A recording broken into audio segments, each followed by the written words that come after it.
Elon Musk made this point. Another very important figure from very different sectors of society. Elon Musk just came out. He said, "I can't emphasize this enough. There are not enough people." Musk said this to the Wall Street Journal. "And I think one of the biggest risks to civilization is the low birth rate and the rapidly declining birth rate. And yet so many people, including smart people, think that there are too many people in the world and think that the population is growing out of control. It's completely the opposite. Please look at the numbers. If people don't have more children, civilization is going to crumble. Mark my words." He's absolutely right. We've had a dying population in this country for decades, and it's recently gotten a lot worse, and that's true throughout the civilized West. It's just collapsing.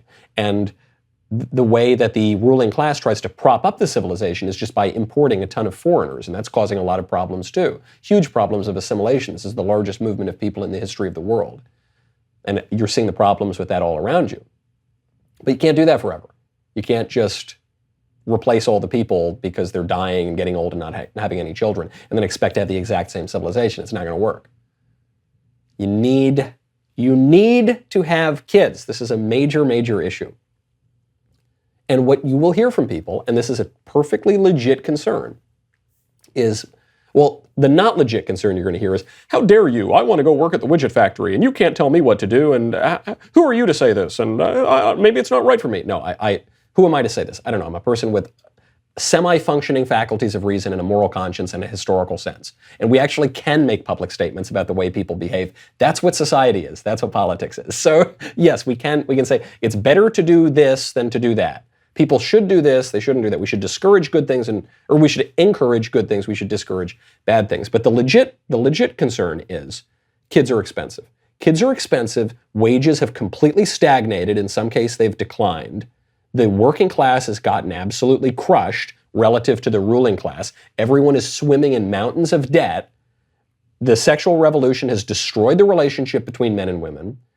There are now very few inducements to marriage. The Supreme Court completely redefined marriage. That didn't help things either. And so it's difficult. It's difficult and it's expensive, and we don't have the resources to do it.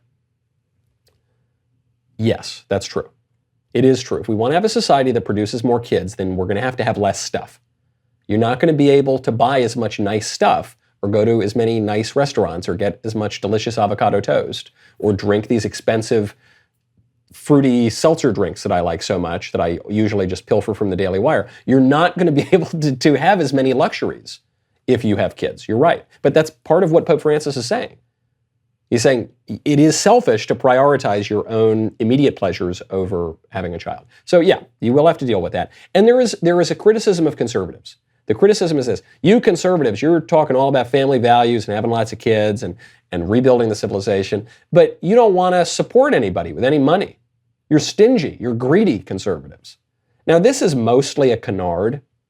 Conservatives, for instance, give more money to charity than liberals do, and it's not even close. Even the New York Times has even admitted this. But there has been a sense on the right that we don't support social programs, we don't support welfare, certainly not at the federal level. There's been a little bit of this Ayn Rand, fend for yourself, pull yourself up by your bootstraps ideology on the right that is shallow and doesn't work in every situation. So let me correct the record, because I think that there is a caricature of what it meant to be a Republican in the 80s, and I don't think that's really what it means to be a Republican now. I would fully support a government program with some stipulations. You'd obviously need safeguards. I would 100% support a government program that pays married couples to have kids. 100%. Of course I would. I am so excited to talk about a brand new sponsor to the show. This is a sponsor that I have wanted on this show for years at this point. Frankly, I kind of feel like I made it. I'm talking about Birch Gold. Birch Gold, a wonderful company and a really important one right now because inflation is at 40-year highs, and it is here to stay. Why? Well, here's the government's dirty little secret. The government wants inflation. They want inflation because right now inflation rates are higher than the interest on treasury bonds, which means that with every day that passes, the government owes less on its mountain of debt. Imagine if you had a negative interest rate on your mortgage. Would you be in any hurry to pay that off? I don't think so. So your pain is their gain. Protect your savings now. Do it with gold from Birch Gold. wonderful hedge against inflation. The government is sabotaging the value of the US dollar, so allow Birch Gold to help you convert an eligible IRA or 401k into an IRA backed by real gold. That is peace of mind.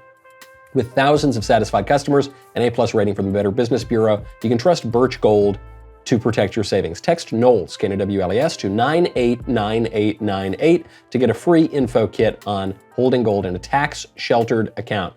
Then call Birch and protect your hard-earned savings. Text Knowles, Knowles, to 989898.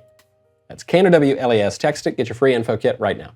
Conservatives have tried to split the baby on this issue in recent years. And so they'll say, well, we'll give you a child tax credit. Well, we'll allow you to deduct certain things from your taxes, and we'll allow you to file in this way, and we'll allow you to save money in this way for college or that. And it hasn't worked. So it's easy for conservatives to get discouraged and say, well, then nothing's going to work if we use our politics. But it might just be that we haven't done enough or we haven't done the right things. Because Hungary, for instance, and to a lesser degree Russia, have taken more drastic measures to reverse the declining population. And it's worked. In Hungary, it totally worked. You finally saw an uptick again in the population. And Russia, if you believe Russia's numbers, seems to have seen the same sort of thing. You need safeguards, but you can't have a civilization if you don't have any people. Okay, you can't have a country without people. And you can't endlessly prop up a country by ignoring national borders, ignoring immigration law, completely upending your culture. That's not going to work either.